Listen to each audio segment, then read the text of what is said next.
नमस्कार।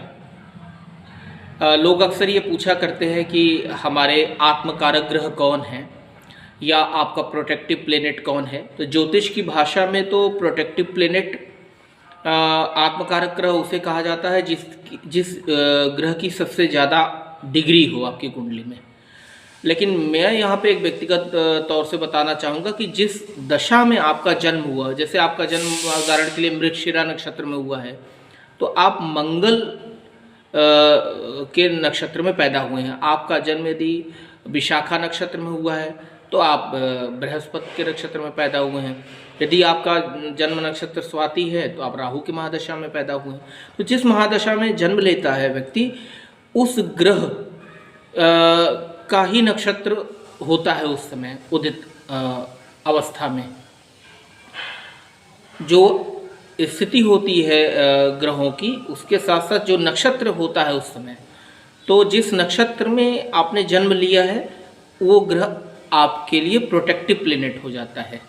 वह ग्रह आपके लिए रक्षात्मक ग्रह हो जाता है। तो आपकी किसी भी ग्रह की दशा अंतरदशा चल रही हो, लेकिन यदि मैं ग्रहों के लिहाज से आपसे एक बात करूं, तो जिस ग्रह की दशा में आपका जन्म हुआ हो, उस ग्रह अगर आप ग्रहों के पूजा पाठ जाप कर रहे हैं तो आपको पर्टिकुलर उस ग्रह के प्रति ज़्यादा भाव होना चाहिए। उस ग्रह के आप निरंतर जाप करेंगे, उस ग्रह से संबंधित आप जो है पूजन अर्चन करेंगे तो उसका आपको लाभ मिलता रहेगा। और उस ग्रह से संबंधित जो इष्ट है, जैसे यदि आपका जन्म जो है धनिष्ठा नक्षत्र में है तो उसके नक्षत्र कारक हुए मंगल, और मंगल जो है वो उसके देव जो हैं वो हनुमान जी हैं, तो आपको हनुमान जी की पूजा करनी चाहिए। तो नक्षत्र जो होता है जन्म नक्षत्र, वो आपका प्रोटेक्टिव प्लेनेट हो जाता है वो ग्रह।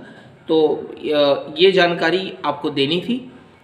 और यदि कोई नकारात्मक ग्रह की दशा चल रही हो तो भी आपको प्रोटेक्टिव प्लेनेट के यदि आप जाप करते हैं, पूजन अर्चन करते हैं, तो आपको उसमें राहत देखने को मिलेगी।